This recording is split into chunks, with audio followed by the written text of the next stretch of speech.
Et si je vous disais que votre café du matin pourrait faire beaucoup plus que vous réveiller? Et s'il pouvait aussi soutenir vos muscles, apaiser vos articulations, renforcer votre énergie et vous aider à rester stable, mobile et indépendante plus longtemps? Je sais, cela peut sembler exagéré. Pendant des années, le café a été présenté comme un simple rituel, quelque chose qui nous tire du brouillard matinal, une habitude réconfortante, une tasse chaude entre les mains, un peu de silence, un peu d'élan avant de commencer la journée. Mais après 60 ans, la vraie question n'est plus seulement est-ce que je bois du café? La vraie question devient qu'est-ce que je mets dedans et qu'est-ce que cela change réellement dans mon corps? Parce qu'après 60 ans, le corps n'a plus la même marge de manœuvre. On perd naturellement de la masse musculaire. Les articulations deviennent plus sensibles. L'inflammation s'installe plus facilement. La récupération est plus lente. L'énergie peut être plus instable. Et beaucoup de femmes me disent qu'elles ont l'impression de ne plus habiter leur corps avec la même force qu'avant. Mon intention aujourd'hui, ce n'est pas de transformer votre café en potion compliquée. C'est de vous montrer comment un geste que vous faites déjà peut devenir plus intelligent, plus nourrissant, plus utile.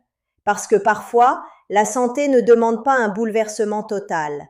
Elle demande simplement d'améliorer ce qui existe déjà. Restez bien avec moi jusqu'au bout, parce que l'un des ajouts dont je vais vous parler est presque toujours sous-estimé, alors qu'il peut faire une vraie différence pour la mobilité, les tissus, la peau et même le confort des articulations.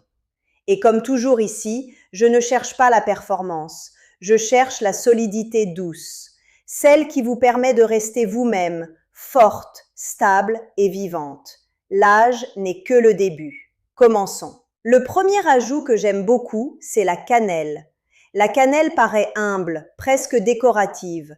On pense souvent à son parfum, à son goût chaleureux, à cette petite touche qui rend le café plus enveloppant. Mais elle peut faire bien plus que parfumer une tasse. Après 60 ans, la circulation devient un vrai sujet. Pas seulement pour le cœur, mais aussi pour le cerveau, les muscles, l'équilibre, les jambes lourdes, la clarté mentale. Quand la circulation ralentit, on peut se sentir plus fatigué, moins stable, moins vive. Et la cannelle peut accompagner très doucement ce terrain, notamment en soutenant une meilleure sensibilité au sucre et une réponse plus fluide du corps. J'aime particulièrement la cannelle parce qu'elle rend le café plus réconfortant sans avoir besoin de sucre. Et ça, c'est précieux. Beaucoup de femmes ne manquent pas seulement d'énergie. Elles souffrent surtout des montagnes russes énergétiques. Elles montent, puis elles s'effondrent. Elles tiennent, puis elles craquent. Et tout ce qui permet de lisser cela mérite qu'on s'y intéresse. Deuxième ajout, le cacao non sucré. Et là, nous parlons d'un vrai trésor, à condition qu'il soit pur et sans sucre ajouté. Le cacao contient des composés protecteurs qui soutiennent les vaisseaux sanguins, le cerveau et parfois même l'humeur. Quand il est bien choisi, il peut donner au café une profondeur très agréable, presque veloutée, tout en apportant autre chose qu'un simple goût. Il offre une sensation de richesse, mais sans basculer dans le dessert industriel. J'aime beaucoup cette idée, surtout pour les femmes qui veulent retrouver un petit plaisir dans leur tasse sans tomber dans les poudres artificielles, les sirops ou les mélanges ultra transformés. Une simple cuillère de cacao non sucré peut déjà transformer le rituel du matin en quelque chose de plus nourrissant pour le système nerveux et plus doux pour le cœur. Troisième ajout, et celui qui mérite selon moi beaucoup plus d'attention, le collagène. Après 50 ans, puis encore davantage après 60, beaucoup de femmes sentent que quelque chose a changé dans leur structure même. Les articulations sont plus raides, les escaliers demandent plus d'efforts, la récupération est moins rapide. La peau change bien sûr, mais aussi les tendons, les tissus, la sensation de souplesse globale. Et souvent, on appelle cela le vieillissement, comme si c'était un bloc uniforme contre lequel on ne pouvait rien faire. Mais une partie de ce ressenti est liée à la baisse naturelle du collagène. Le collagène, c'est une sorte de charpente intime du corps. Il soutient les articulations, les muscles, les os, la peau, les tissus conjonctifs. Quand il diminue, ce n'est pas seulement l'apparence qui change, C'est le confort du mouvement. C'est la sensation de solidité. C'est parfois même la confiance avec laquelle on monte d'un trottoir ou on descend un escalier. Et ce que j'aime dans l'idée de l'ajouter au café, c'est la simplicité. Pas besoin d'un rituel compliqué. Une dose bien choisie, mélangée à votre tasse habituelle, et vous avez déjà transformé une habitude neutre en un geste de réparation douce. Le café chaud se prête très bien à cela. Le collagène de bonne qualité s'y dissout facilement. Et si vous choisissez une forme bien absorbable, cela peut devenir une manière très réaliste de soutenir vos tissus sans vous surcharger. Quatrième ajout, la whey protéine ou protéine de lactosérum. Je sais que certaines femmes entendent protéine et pensent tout de suite à la salle de sport, au bodybuilder, à quelque chose de trop technique ou trop masculin. Mais j'aimerais vraiment vous aider à sortir de cette image. Après 600 ans, la protéine devient une alliée de l'indépendance. Pourquoi? Parce que le corps perd plus facilement du muscle. Et perdre du muscle, ce n'est pas seulement une question d'apparence. C'est ce qui rend les gestes du quotidien plus lourds. Porter des courses, se relever d'un fauteuil, monter des marches, garder son équilibre, préserver sa stabilité, c'est profondément concret. Ajouter un peu de protéines de bonne qualité à son café peut être une façon simple d'aider le corps à entretenir ce capital musculaire. Surtout le matin, moment où beaucoup de femmes mangent trop peu de protéines sans s'en rendre compte. Encore une fois, il ne s'agit pas de transformer votre petit déjeuner en programme de performance. Il s'agit d'arrêter de sous-nourrir un corps qui a besoin de matières premières pour rester fort. Cinquième ajout, le curcuma ou les graines de chia. J'aime les deux, pour des raisons un peu différentes. Le curcuma est connu pour son effet apaisant sur l'inflammation. Et après 60 ans, l'inflammation silencieuse devient une grande voleuse. Elle vole l'énergie. Elle vole le confort articulaire. Elle vole la récupération. Elle vole parfois même la bonne humeur. Une petite pincée bien intégrée peut accompagner un terrain plus calme, plus souple, moins douloureux. Les graines de chia, elles, offrent autre chose. Des fibres, des bons gras, une énergie plus régulière, une sensation de satiété plus stable. C'est particulièrement intéressant pour les femmes qui prennent leur café le matin sans vrai petit déjeuner solide, puis se sentent vidées ou affamées plus tard.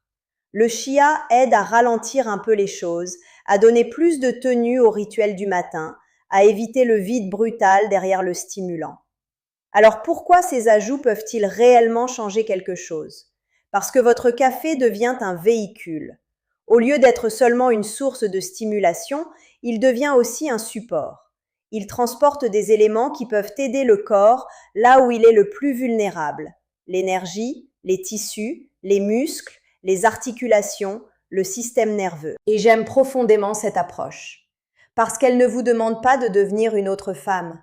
Elle vous demande simplement d'utiliser un geste que vous avez déjà pour vous soutenir davantage.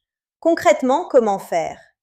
Vous pouvez commencer très simplement. Une tasse de café noir ou de café habituel, une petite demi-cuillère de cannelle, une cuillère à café de cacao non sucré, puis, selon votre besoin, soit une dose de collagène, soit une dose de whey bien tolérée. Et si vous voulez aller un peu plus loin, une pincée de curcuma ou une petite cuillère de graines de chia. Il n'est pas nécessaire de tout mettre d'un coup dès demain. Le corps aime la progressivité. Votre goût aussi. Vous pouvez choisir une combinaison selon votre priorité. Si vous sentez que votre énergie est instable, commencez par la cannelle. Si vous voulez plus de plaisir sans sucre, testez le cacao. Si vos articulations ou votre peau vous parlent fort, regardez du côté du collagène. Si vous sentez que vous manquez de force ou que vous mangez trop peu de protéines le matin, la whey peut être une vraie piste. Si l'inflammation, la raideur ou la fatigue de fond dominent, le curcuma ou le chia peuvent être intéressants. L'essentiel, ce n'est pas la formule parfaite, c'est l'intention juste. Et il y a quelque chose de plus profond encore que j'aimerais vous dire. Pendant des années, beaucoup de femmes ont appris à faire avec, à se fatiguer sans se plaindre, à perdre en force en appelant cela normal, à sentir leurs genoux, leurs épaules, leur énergie changer, puis à se dire « c'est l'âge ». Oui, l'âge change le corps, bien sûr, mais l'âge n'interdit pas de le soutenir. Vous n'êtes pas obligé d'accepter que tout devienne plus difficile sans rien ajuster.